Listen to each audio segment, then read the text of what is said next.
क्या आपको कभी ऐसा लगा है कि कोई इतना चालाक हो सकता है कि हर किसी को अपनी उंगलियों पर नचा सके? क्या होगा अगर उसी चालाकी का पर्दाफाश हो जाए? जी हाँ दोस्तों, एक जबरदस्त कहानी सामने आने वाली है, जहां रिश्ते, विश्वासघात और साजिशें एक नए मुकाम पर पहुंचने वाली हैं।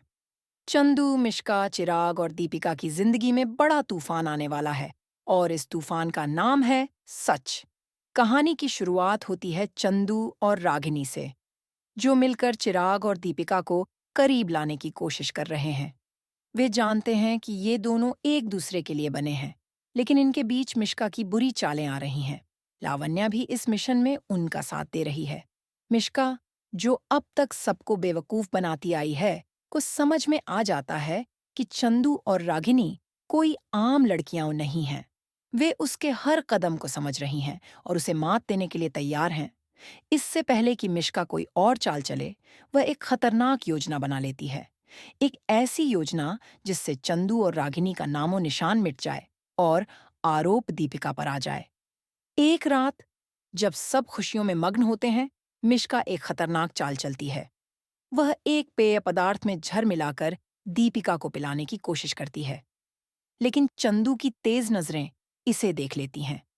जैसे ही दीपिका ग्लास को होठों से लगाने लगती है, चंदू तेजी से दौड़कर उसके हाथ से ग्लास छीन लेती है और चिल्लाती है, रुको, इसमें जहर है। पूरे कमरे में सन्नाटा छा जाता है। चिराग यह सुनकर हैरान रह जाता है। वह सोच भी नहीं सकता कि मिश्का ऐसा कर सकती है। पहले तो उसे यकीन नहीं होता, लेकिन तभी चंदू अपने मोबाइल से एक वीडियो दिखाती है, जिसमें मिश्का को जहर मिलाते हुए साफ देखा जा सकता है।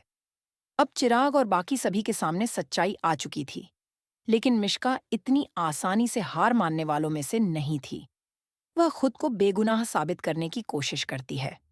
तभी अचानक एक चूहा गलती से वहीं पेय पी लेता है और तुरंत मर जाता है। पूरा कमरा एक बार फिर सन्नाटे में डूब जाता है।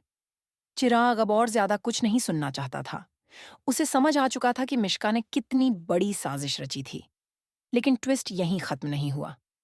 चिराग भी गलती से कुछ बूंदें पी लेता है और उसे फूड पॉइजनिंग हो जाती है। जब वह ठीक होता है, तो दीपिका की भी तबीयत बिगड़ने लगती है। चिराग को एहसास होता है कि वह दीपिका के बिना नहीं रह सकता।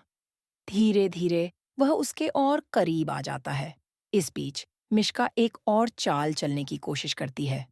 वह चिराग को धोखे से अपने पक्ष में करने की योजना बनाती है, लेकिन इस बार चंदू और रागिनी पहले से तैयार होते हैं। वे मिश्का के प्लान को नाकाम करने के लिए लावण्या के साथ एक और योजना बनाते हैं। चंदू अपने पिता के पुराने दस्तावेजों से एक ऐसा राज ढूंढ निकालती है, जिससे यह साबित होता है कि मिश्का ने पहले भी कई बार अपने फायदे के लिए लोगों को धोखा दिया है। चंदू इस सबूत को चिराग के सामने रखती है, जिससे उसकी आंखें खुल जाती हैं। चिराग को समझ आता है कि मिश्का ने सिर्फ उसे ही नहीं, बल्कि सभी को धोखा दिया है। वह फैसला करता है कि मिश्का को उसके की सजा दिलानी होगी। तभी पुलिस वहां पहुंचती है और मिश्का को गिरफ्तार कर लेती है। अब कहानी एक सुखद मोड़ लेती है। चिराग और दीपिका एक दूसरे को अपना जीवन साथी मान लेते हैं। चंदू और रागिनी की मेहनत रंग लाती है। लेकिन क्या यह वास्तव में अंत है, या फिर मिश्का जेल से बाहर आकर कोई और चाल चलेगी? आपको क्या लगता है? अपनी राय हमें कमेंट सेक्शन में जरूर बताएं। अब सबसे बड़ा सवाल ये था, क्या चिराग और दीपिका एक हो जाएंगे? क्या मिश्का को उसकी साजिशों की सजा मिलेगी? क्या यह कहानी यहीं खत्म होगी, या इसमें कोई और बड़ा ट्विस्ट आएगा?